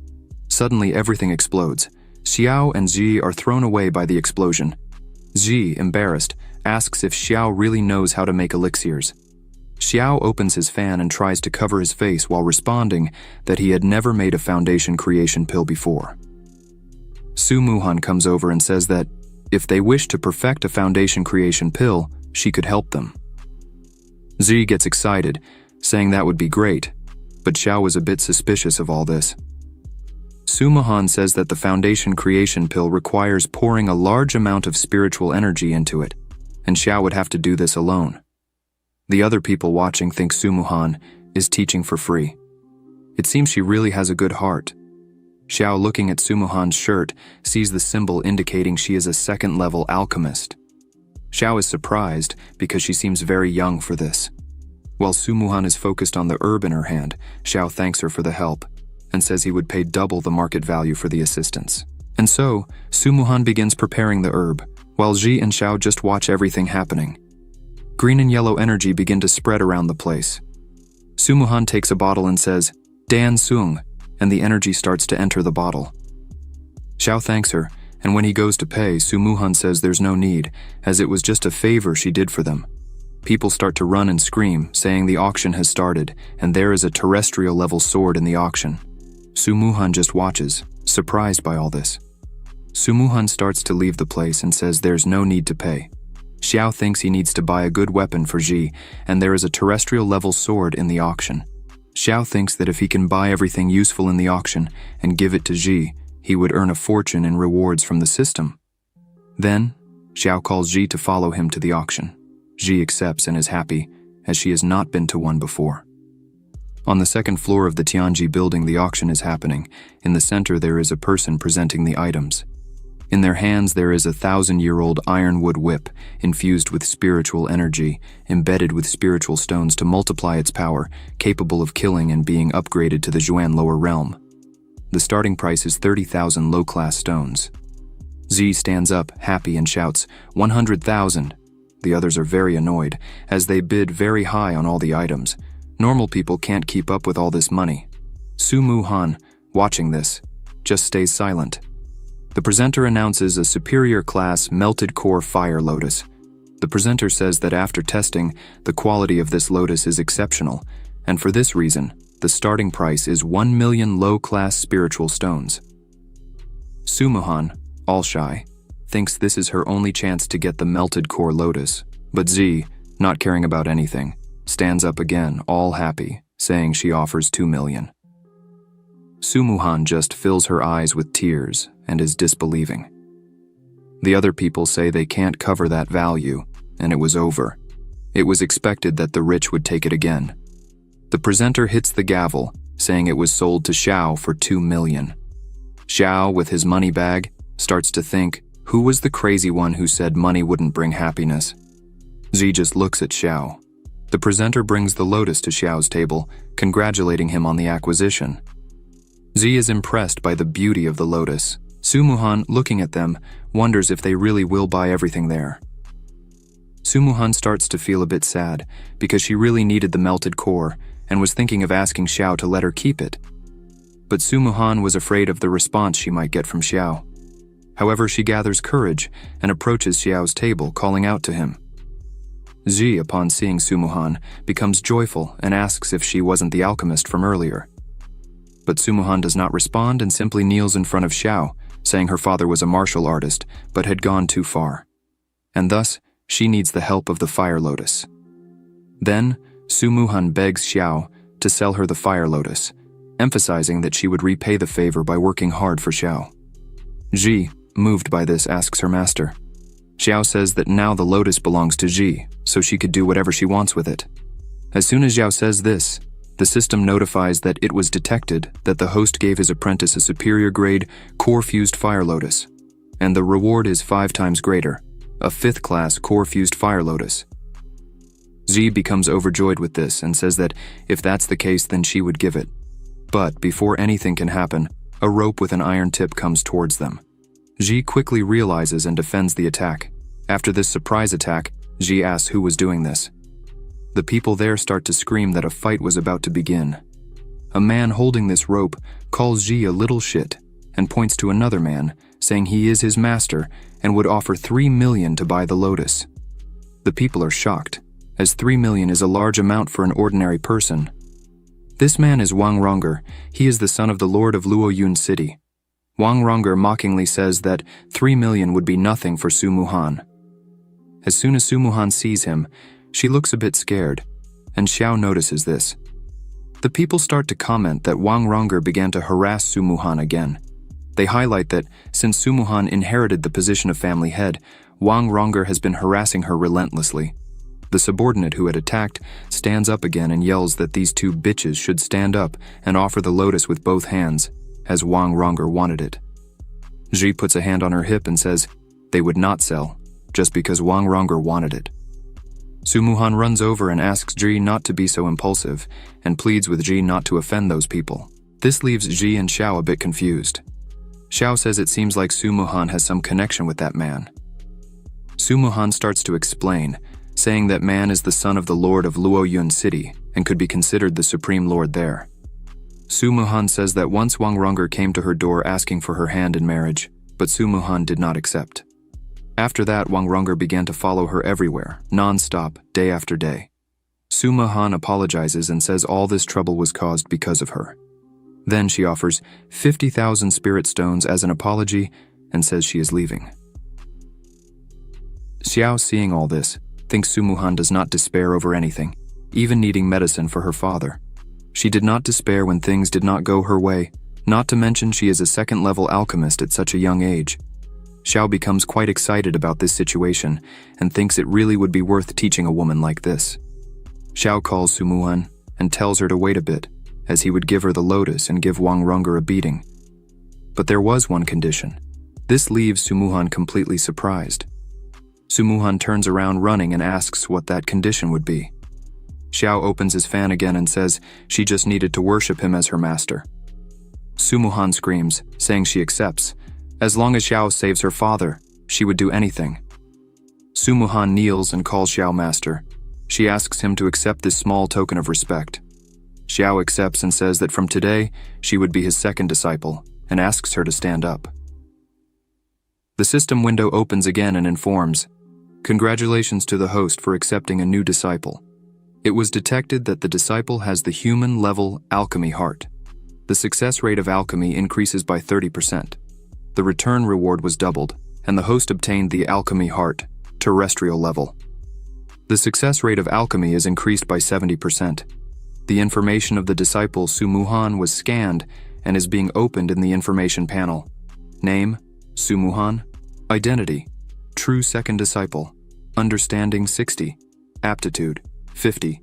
Talent, human-level alchemy heart, upgradable. Requirement, elixir improvement." Xiao, seeing all this, is a bit surprised. He just laments the fact that Su Muhan's aptitude and understanding are somewhat average. Thus, it seems she has to follow the path of infusing and transmitting the power of the alchemy heart. She raises her sword and says that in that case, she would be there to help. Xiao tells Ji to kill everyone there for him. Ji, without hesitation, agrees and attacks everyone there. The man who had attacked before thinks Ji is just a show-off and prepares to attack again. But Ji lands a kick on the man's face that even knocks out one of his teeth, throwing him hard against the wall behind. Wang Rongger, seeing this, widens his eyes and is shocked. Ji says she's had enough of this type of person who thinks too highly of themselves and has no power at all. Wang Rongger, trembling with fear and with a quivering voice, points to Ji asking how she dares to hit his people and asks if Ji knows who his father is. Ji charges at Wang Rongger, saying it doesn't matter who his father is. She would beat him up just the same, until his father can no longer recognize him. Wang Rongger starts crying and tells Ji to leave and yells that if something happens to him, his father would not let her go unpunished. But suddenly, someone appears between the two and stops Ji's attack. She's a bit surprised, as she hadn't noticed this man was there. Xiao just watches all this. This man is called Nameless. He is Wang Rongger's bodyguard who is currently at the nascent soul level. Wang Rongger begins to smirk and mockingly says, "They were not brave, so why don't they continue like this?" Wang Rongger orders his bodyguard to beat up Ji and Xiao. Everyone was involved in this, so no one could escape. Ji just watches all this while Wang Rongger hides, like a chicken, behind his bodyguard. But his bodyguard said that the orders given to him were that he should ensure Wang Rongger's safety, but he would not interfere in his personal fights with other people. The auction presenter bangs the gavel and yells, asking what was happening there. The auction presenter says that anyone who fights inside, according to the rules, can be executed. Immediately he asks them to leave there because people who do not follow the rules of the Tianji house are not welcome there. Wang Rongger starts to withdraw, saying it would be easier for everyone this way. Before leaving, Wang Rongger tells Xiao and everyone there that it's better they control themselves in the city of Luoyun and not let him see them again. Ji was very angry, wanting to break everything, but Xiao just told her to control herself and called her to withdraw. Ji was still angry, saying that Wang Rongger was very conceited. She was not happy about it. Xiao just told her not to be so mean. The man from before asks Wang Rongger if they were really going to let them go, just like that, but Wang Rongger said it wasn't so easy to escape from him. As soon as they left there, they would catch them, as this would not break the rules of the Tianji building. Wang Rongger says they would execute Xiao and put his body at the city entrance, and with the girls, it would be a bit different. Already outside, one of Wang Rongger's subordinates was looking for Xiao but couldn't see them anywhere.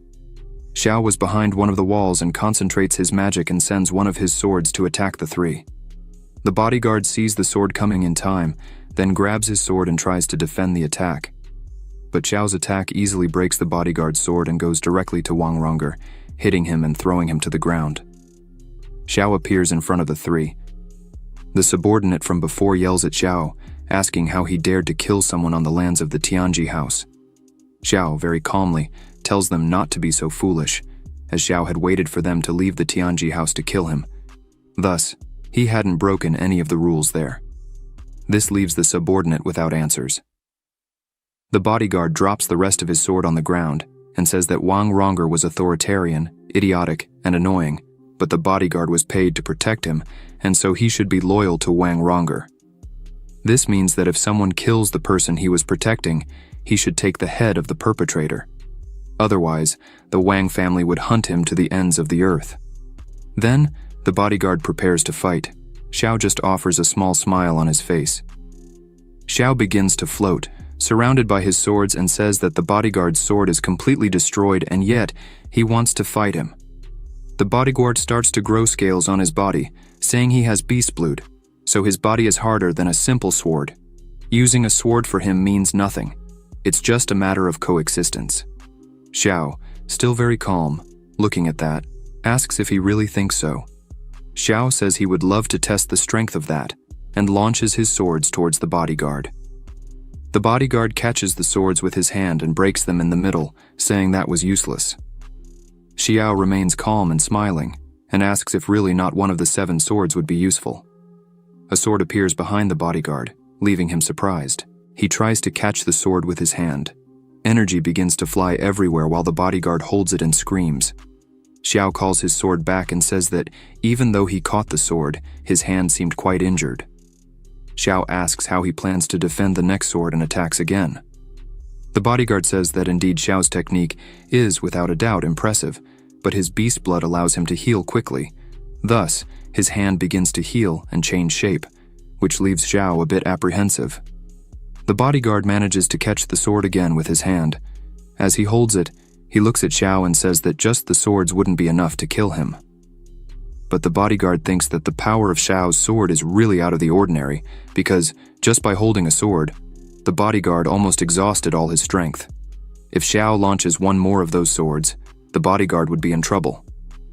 The bodyguard looks at Xiao and says that apparently Xiao was already at his limit of strength. Xiao, looking at that, thinks what the bodyguard said is really true. The ordinary magic swords don't have much effect on him. However, this melted core fire lotus that Xiao had obtained from the system is cultivated by absorbing the purest fire element from the world and is perfect for refining weapons. Xiao takes this moment to refine his equipment, and thus, a huge golden sword appears in front of him. Xiao says that this sword is extraordinarily dominant. Just by looking at it, Xiao is extremely happy. Xiao picks up the sword in his hand, very happy, and names it Happiness Fire. Xiao returns to the battle and launches his sword, telling the bodyguard to have a lot of fun with his arrogant friend. The bodyguard tries to defend with his arm, and as soon as the sword hits, he feels enormous pain. His arm is all cut up and smoke coming out of his body. The bodyguard, confused, wonders what kind of fire element that is and thinks this is not good. The bodyguard starts to concentrate and creates an energy barrier around himself while Xiao's swords were on their way, surrounding him. The bodyguard thinks that this shield he created won't last long. Looking at Xiao, the bodyguard thinks he definitely won't be able to face Xiao. If it continues like this, he would surely die. Xiao, seeing the bodyguard in trouble, says he still hadn't finished. Then, the sword that was in the bodyguard's hand starts to tremble and releases from the bodyguard's hand, breaking the barrier from inside out with extreme ease. Suddenly, all the swords are upon the bodyguard, and he can do nothing more. The bodyguard accepts defeat, lowers his head, and tells Xiao that he would accept anything. Xiao could kill him or damage his cultivation if he wished. Xiao just smiles and calls all his swords back to himself. The bodyguard, seeing this, does not understand why Xiao was sparing his life. Xiao says that if the bodyguard feels comfortable admitting defeat, then he would spare his life. Xiao thinks the bodyguard is a bit arrogant, but is a truly strong man with a strong determination. Xiao turns and begins to walk away, saying his name is Xiao, and that if one day the bodyguard wants to seek revenge, it would be a pleasure to fight him again. Xiao turns and says, however, that once a bodyguard fails in his mission, someone would come to collect that debt. Thus, the bodyguard should try to survive. This leaves the bodyguard completely scared. Xiao joins Ji and Su Muhan and says they would now go after Su Muhan's father to help him. Su Muhan thanks him, and Ji is all happy, saying how amazing Xiao is. The bodyguard watching the three leave thinks that Xiao is so young and has so many achievements, which is really something extraordinary to see. The bodyguard begins to retreat and thinks that if he survives the Wang family's hunt, he definitely wants to meet Xiao again. After some time, they arrive at the mansion. Su Ji, seeing this huge house, says that Su Muhan seems to come from a very wealthy family. Ji says that in her father's time, the Su mansion was indeed prosperous. But since Su Muhan took over as the family representative, the Su mansion has been declining day by day. Now it is far from what it used to be. Su Muhan says Xiao should not have killed Wang Ronger because his father, Wang Cheng, besides being the city lord, is also an elder of the Luo Yun sect. Su Muhan says that in the past, Wang Cheng followed the current sect leader in several dangerous situations, thus, they have a very close relationship. By provoking him, probably in the future, Xiao would have trouble. Ji gets angry and says that if Wang Cheng were to come after them, she herself would make sure Wang Cheng would not return, as the Luo Yun sect was her main goal from the start. Su Muhan is happy and opens the door for them to enter. As soon as they open the door, they see a man sitting there. This man is named Su Hongyuan. He is Su Muhan's second uncle. As soon as she opens the door, he shouts her name and punches the chair. Her uncle calls her unworthy and asks how she dares to return there, leaving Su Muhan a bit surprised. Su Muhan asks why her uncle was there, and all the clan elders were also present. Ji is already a bit apprehensive about all this. Xiao is already on alert, as he noticed these guys were not friendly. A woman points her finger at Su Muhan, and begins to say that Su Muhan should not even dare to ask that, because if they had not come there, they would never know that the Su family had been sold by Su Muhan herself. This woman is Su Muhan's third aunt, named Su Runyue. She asks Su Muhan how she dared to take advantage of her older brother's great injury to take advantage of the Su family's property in the Celestial Destiny Pavilion. Su Muhan says it's not like that. She did not do this for any profit, but rather to buy the lotus and save her father's life. Her aunt asks where this lotus she claims to have bought is. Su Muhan takes the lotus out of her bag and shows it, saying she was completely happy to have gotten this lotus. Her uncle stands up and tries to forcefully take the lotus from Su Muhan. He is currently at the 6th level of the Golden Core. In terms of strength, Su Muhan turns around, scared, shouting for her uncle to stop, but before Su Muhan could see, Xiao steps in front of her with all his swords pointed at them and says he wanted to see who there would dare to touch a hair on Su Muhan. As soon as Su Hongyuan sees all of Xiao's power, he thinks it is something out of the ordinary, and clearly the power difference between them was glaring. Su Hongyuan realizes he couldn't even touch someone like Xiao, so he tries to flee from there at all costs. But suddenly, a sword hits the wall right in front of him, making him stop, and as soon as he notices, his entire body had been surrounded by swords on the wall. Runyue, seeing this, becomes worried and shouts, asking if Hongyuan was okay, but he just tells her to be very careful with those swords. Runyue turns and yells at Muhan, asking what this means, why Muhan was seeking foreigners to fight against their own family. Muhan starts to say something, but Zi grabs her arm and says she should not answer. Then, Xiao positions himself in front of the two. Runyue points her finger at Xiao and asks why he is acting like this and challenges him to try to hit her. Within seconds, one of Xiao's swords strikes right in front of Runyue, making her fall down scared, as she didn't even see the attack coming. Xiao points all his swords at them and says that anyone who dares to take another step, he would kill without hesitation. The other people there start to smile and say that even if Runyue and Hongyuan were wrong in being rude, they were still a family, connected by blood, so it's not right to let someone from outside treat them this way. Muhan starts to speak, but is interrupted by Runyue, who points her finger again at Muhan, calling her ungrateful, as the Su family had raised her for 20 years, and this is how she was repaying them. Muhan starts to cry and asks how they dared to accuse her like that. Muhan begins to scream that as soon as her father went mad, none of them had asked if she was okay. Not even once. The only thing they did was fight among themselves and take advantage of her father's forgetfulness to steal and divide his assets. Everyone listens in silence. Muhan screams again, saying that clearly everyone there was wishing her father's death.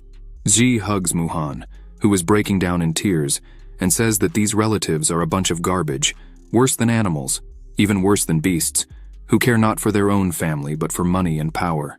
Xiao touches Muhan's shoulder, saying that she was already his disciple, and that today she would have her first lesson from her master. Xiao points all his swords at everyone there, who were trembling with fear. Xiao emphasizes that when you are talking to people who hurt you and only use you, you must stand up for yourself and speak out strongly what you think. Xiao looks at Muhan and asks what she wants to do with them now. Suppress all, or eliminate them? Muhan just looks at her master, saying nothing. Meanwhile, Muhan's relatives fall into despair, asking what suppression and elimination meant. Muhan, with tears in her eyes, screams that she wishes her master to suppress the entire Su family, taking away their cultivation, but still leave them alive. Xiao says that if this is her wish, then it shall be done. Xiao tells Muhan to take care of her father and leave the rest to him. Muhan kneels down and thanks her master again. Ji bends down and tells Muhan to quickly take care of her father, as the two leave. Muhan looks at Xiao with gratitude and admiration. Then, Xiao closes his fan and asks who among them would like to be the first. Xiao says he would start with Hongyuan, then sends one of his swords towards him, who starts screaming desperately. Everyone else turns around and covers their eyes to not see the scene. Xiao starts spinning his fan, and in the background is Hongyuan lying down, covered in blood. Xiao asks who he will choose now. The rest of the Su family becomes desperate and starts running and screaming. Xiao prepares his swords and watches this for a while. Soon after, he launches his swords, saying that no one would escape from him. Within seconds, the swords hit everyone at the same time. Muhan's eyes shine as she says that no one had helped her like this, without asking for something in return. Muhan turns back and runs along with Ji, saying she needs to work harder to really save her father. A few minutes later, Muhan was already inside her father's room, Ji-wan. She kneels beside her father, who was lying in bed. Muhan looks at her father and is very anxious about the situation he was in. Suddenly, Xiao and Ji enter the room. Ji says that the entire Su family had already lost their cultivation and were locked in the dungeon. Muhan turns and says she is very grateful for the help her master gave her. Zi runs and asks Muhan how her father was. Muhan answers with a very sad expression that even after he took the lotus, he had not yet awakened. Xiao just watched all this and, realizing the pain of his new disciple, asks them to let him take a look at him. Muhan looks at Xiao, then agrees and steps aside. Xiao touches Ji-wan's wrist and uses some of his mana. Xiao starts to say that, from the pulse, it does not seem that Ji-wan has gone mad. In fact, he suffered an assassination attempt by someone, causing all his veins to burst. Xiao emphasizes that thanks to the medicinal elixirs he has been taking, he does not feel pain. Xiao fears that, this time, he may not be able to hold his breath. Muhan starts to panic and asks how this could have happened, but Xiao tries to calm her down, saying that it's okay, as Ji-wan was stable at the moment. Xiao prepares and begins to release intense mana and says that all he would need to do was rebuild Ji-wan's veins. Xiao says that, due to his training in the 10,000-kilometer sword control technique, his subtle control of spiritual power improved to a superior level. Then he smiles and starts to move his hand quickly, making his mana reach Ji-wan's body.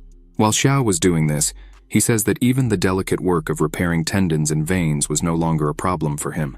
After that, Ji-wan starts to cough. Muhan is happy and shouts her father's name. Ji, concerned, asks if Ji-wan had woken up well. Finally, Ji-wan opens his eyes and calls for his daughter's name. Muhan is completely shocked that her father finally had risen. She asks how he was. Ji-wan answers that he was fine, just a little dizzy, but suddenly remembers something that worries him. Then he asks Muhan where Hongyuan was and if he had done something to her. Muhan says that she was fine and nothing had happened to her. However, Muhan becomes a bit curious and asks her father why he had mentioned the name of Hongyuan. Then, Ji-wan begins to explain that in recent years, he dedicated himself to improving the formula of the restorative elixir and finally had made some breakthroughs. But a few days before the incident, Ji-wan realized that he would need more cultivation to continue with the improvements, so he asked for the help of Hongyuan. But, while Ji-wan was distracted, Hongyuan tried to assassinate him from behind with a surprise attack. Ji-wan emphasizes that he never treated Hongyuan badly, neither in the past nor in the present, yet he hates him deeply. Ji-wan believes that this hatred comes from the fact that their father had chosen Ji-wan as the head of the family. Muhan lowers her head and listens attentively to every word of her father. After he finishes talking, Muhan slams the bed with hatred and says that it really was her uncle Hong Yuan. Meanwhile, Xiao thought that the restorative elixir that Jiwan had previously mentioned would probably be a third-level elixir, so it would be a good way to improve Muhan's alchemy heart. Xiao asks if Jiwan could give the recipe he had mentioned before. Jiwan turns to Xiao and asks who he was. Muhan stands up and introduces Xiao, saying that he is Elder Xiao from the Hongmeng sect and her new master. Muhan emphasizes that it was thanks to Xiao that she was able to wake him up. Jiwan and Xiao shake hands. Jiwan thanks Xiao for saving both Muhan and himself. Jiwan says he is very happy to know that his daughter is having such an opportunity. Jiwan stands up and taps on a wall twice, and a drawer comes out with the recipe inside. Muhan is impressed and asks when her father had installed this in his room. Jiwan smiles and says that it is quite old, as he used to use it to keep loans. Jiwan turns to Xiao and says that this is the recipe of his life and his family. But since Xiao had saved him and Muhan, then Xiao could have it if he wants. Xiao accepts the formula and upon reading, asks if Jiwan really had not been able to finish it. Jiwan lowers his head and says that unfortunately, no, he was very close to achieving it. But the wretch of his brother Hong Yuan interrupted him. Xiao says it doesn't matter, because there is no serious problem with the formula, as they only needed to add a bit of yellow field herb. At that moment, it clicks in Muhan's head. She thinks that's really what was missing, the yellow field herb. How had she not thought of this before? The system opens and informs that, under the host's guidance, the disciple successfully understood the improved formula of the second level. Advanced recovery pill, and her talent, alchemy heart, was elevated to the mysterious level. After elevating the reward tenfold, the host's talent, alchemy heart, was elevated to the celestial level. At the celestial level, the success rate of the pills was increased by 99%, and the formula's compression increased by 30%. Xiao looks at this and thinks that the formula's compression index was increased by 30%, and that is the reason why Xiao started to have new ideas about many of the formulas he had obtained in the past. Jiwan takes Muhan's hand and says he can't even imagine what she went through having to take on everything alone for so long. Muhan says that it was what she was supposed to do, but unfortunately, she was not a good daughter to earn money. So, to maintain her father's medicine, she had to mortgage the family pharmacy, and thanks to this, it's possible that the Su family may not survive. Suddenly, Xiao says he has an idea, and this catches the attention of Muhan and Jiwan. Xiao throws a bag of money to them, saying that he could also recover the entire elixir store. Xiao says his plan is to recruit some alchemy apprentices, and that they would sign a lifelong contract with all of them so they would make pills and elixirs. However, there would be a condition that they do not reveal the formula. Jiwan, Muhan, and Ji just look at Xiao completely lost. Xiao continues to explain that if the apprentice refuses, then they would sign a non-competition agreement, and with that, they could not make the formula Xiao gave to them. Otherwise, Xiao would have to adopt a mean doctor stance and settle it another way. Xiao looks with a cold gaze and thinks that soon everyone would know how powerful they were. Xiao turns and says they can't waste more time. Then, he asks Muhan to make some pills and elixirs. Meanwhile, he and Zi would take care of Hong Yuan. Zi smiles and says goodbye to Muhan. Jiwan, seeing this, asks his daughter if her master is a respectable person. Muhan replies that yes, he is. In the dungeon, Hong Yuan was chained and trembling with fear, asking what they were going to do. Xiao just smiles and tells Ji to hurry up, as if she can't control the key of her sword, they won't get out of there. Zi concentrates a lot, and swords start to form one by one, until she reaches 10,000 swords. This is called Wanli sword. Around Zi there were many swords, all pointed at Hong Yuan, who was lying on the ground, trembling with fear of all this. Zi was all sweaty, as she had a hard time doing all this, but Xiao does not let her rest and says that she did very well. But the next step is to convert all this into just one sword. He smiles and says that he believes in Ji. This leaves Ji quite excited. She starts to concentrate and says that she also believes she could do this. A ball of mana forms at the tip of her finger, and suddenly, a giant sword appears right above her hand.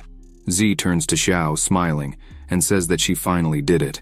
Xiao smiles back and says that just with that, they were already enough to deal with the Luo Yun sect.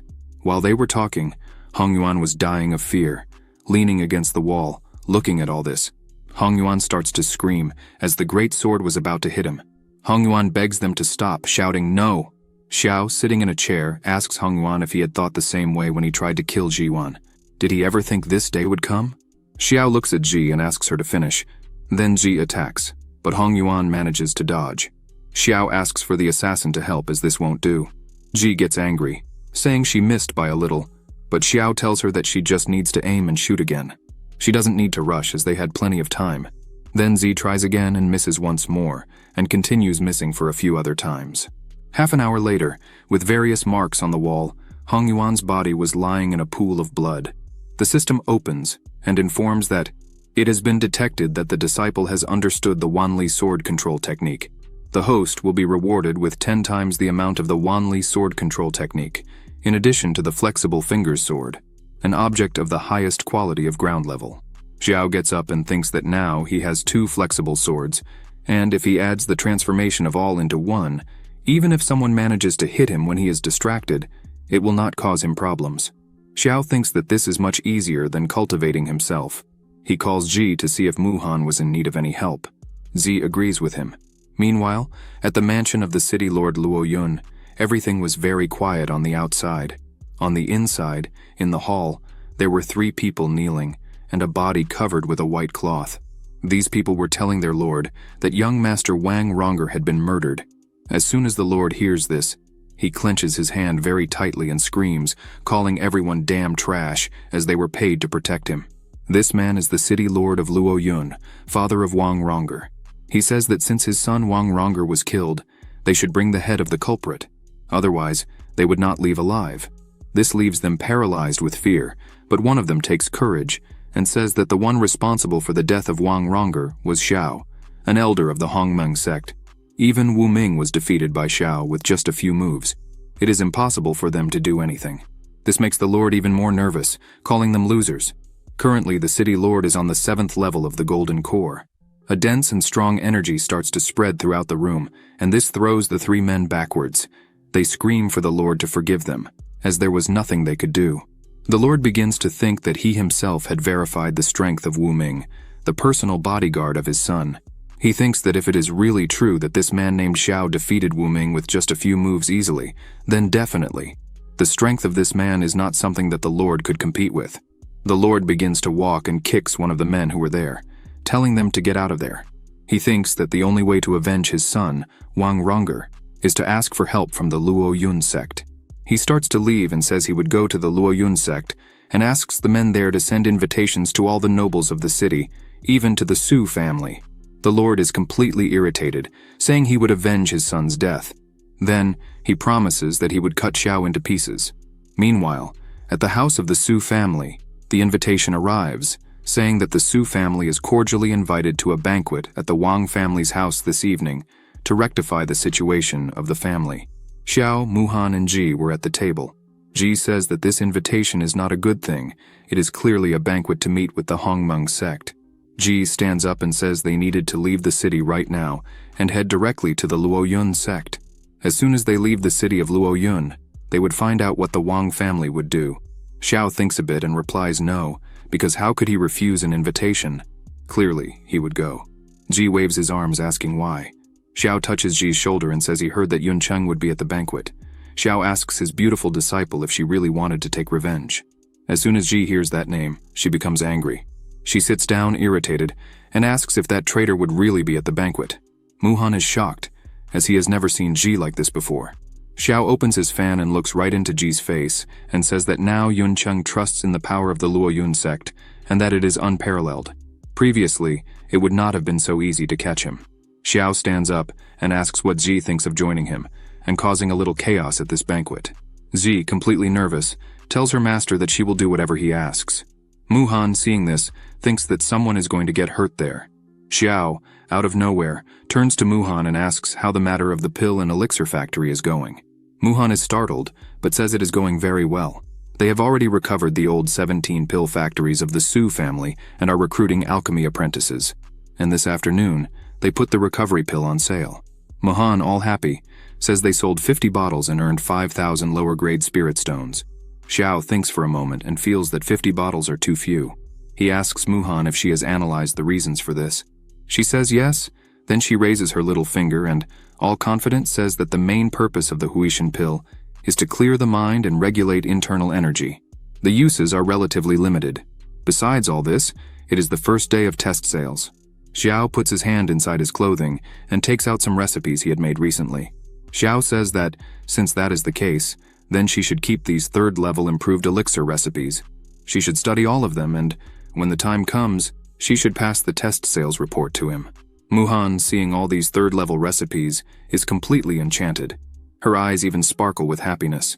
Muhan takes the recipes in her hand and begins to read, and starts to laugh to herself, saying that this is an improved golden core pill. The healing effect is at least 10 times more effective than the traditional one, and is enough to protect the life of the user.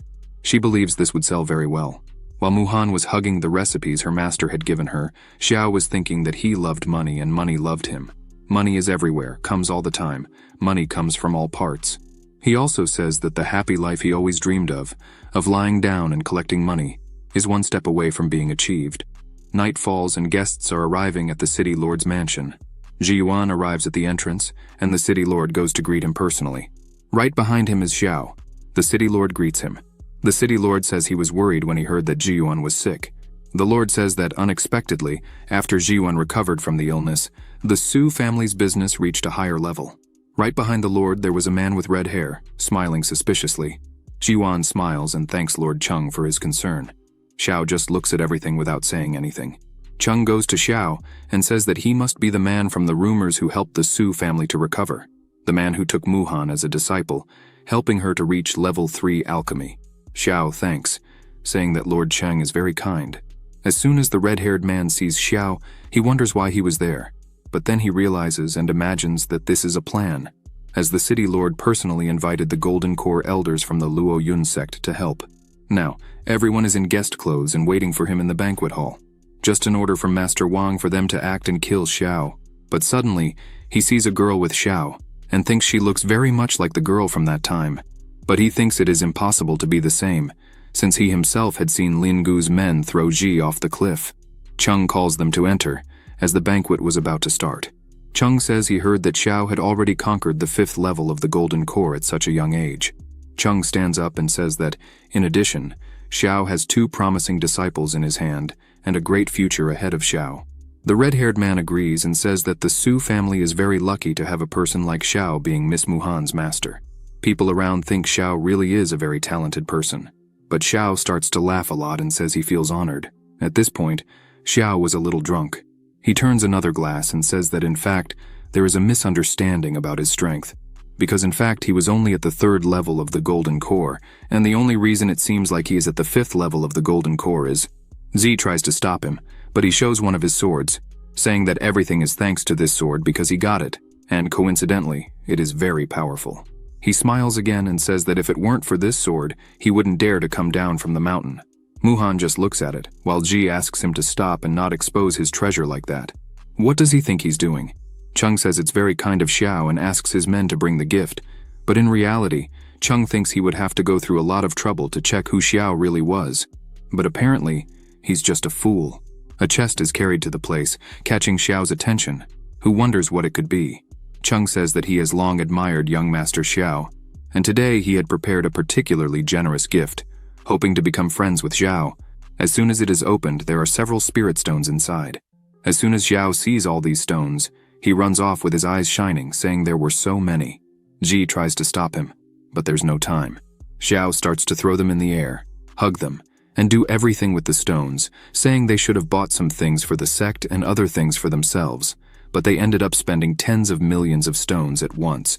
Xiao points out that he was worried about what he would say to the sect when he returned. Then, he thanks Mr. Chung once more, but Chung says that in fact, it is an honor for him to be able to help Mr. Xiao. Chung thinks Xiao was from some secret family with immense wealth, but apparently he's just a sect's errand dog. Chung stands up and says that he heard from all over that Xiao was a great master. Then Chung proposes a fight, his disciple against one of his, just for them to have a little fun. Chung stretches out his hand and asks what Xiao thinks of this, and if he would accept the challenge. Xiao, sitting next to the chest, happy as can be, says there's no problem at all. Then, he asks Ji to fight. Ji, clearly annoyed, but respects her master and says she would fight. Chung says that Xiao is indeed quick. Then he applauds Xiao's choice. Chung says he wants to play a bit more, so he will raise the stakes.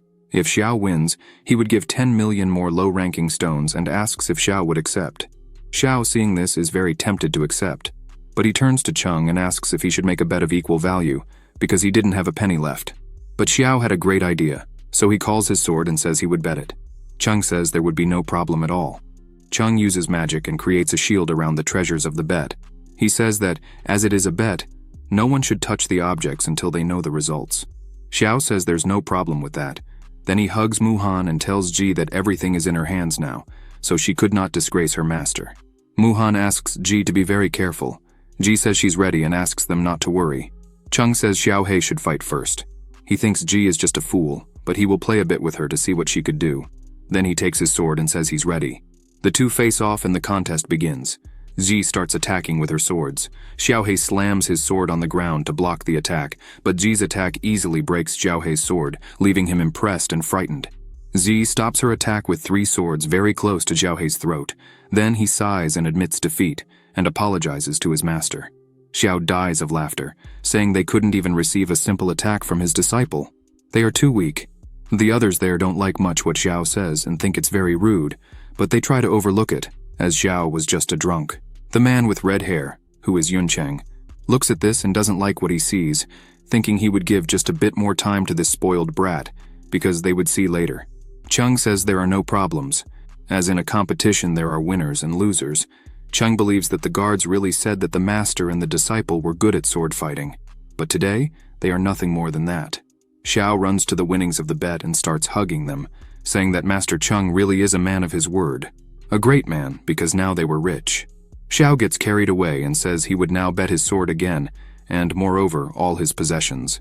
Chung smiles and thinks that this was really what he was wanting. Then he says that now it is the turn of the ghost voice. She accepts and goes up to Ji. The ghost voice says she is sorry. Chung smiles and thinks that regarding swordsmanship, his niece, who studied in Luoyun, is unbeatable.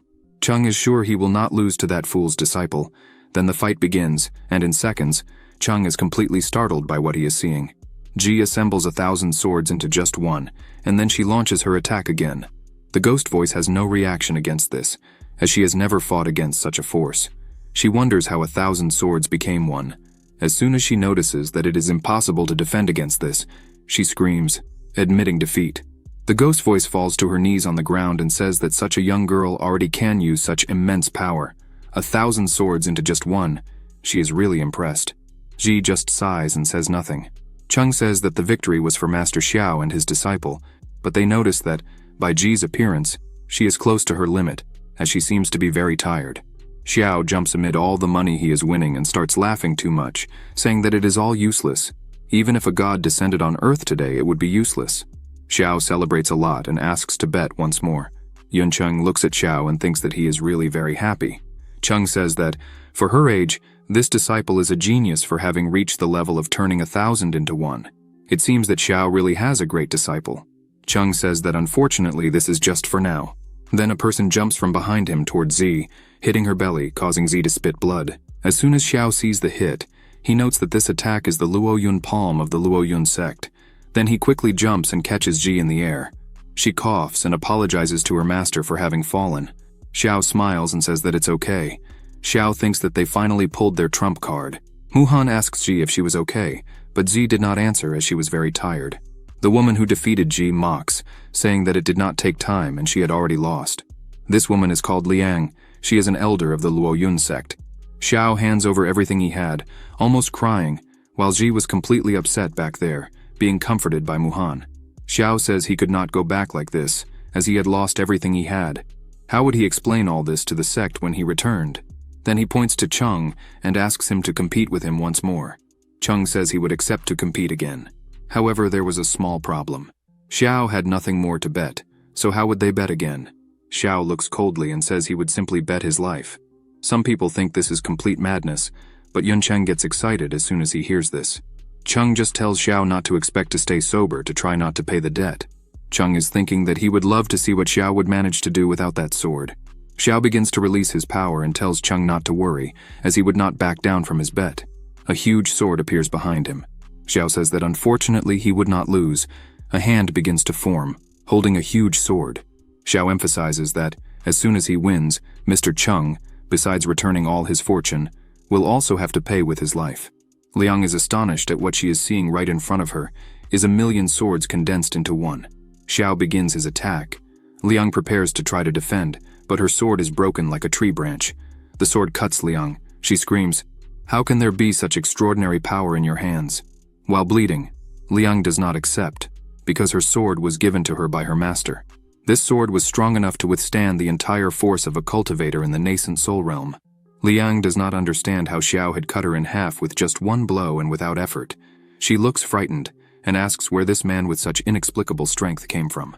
Xiao continues his attack, hitting Liang once again, who screams in pain. Cheng is startled by all this.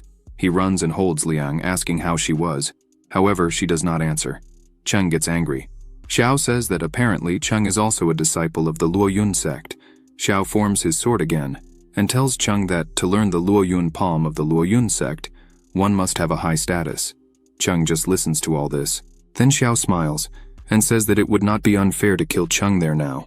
If you enjoyed this video, subscribe to the channel, hit the bell icon, and like the video. Thank you.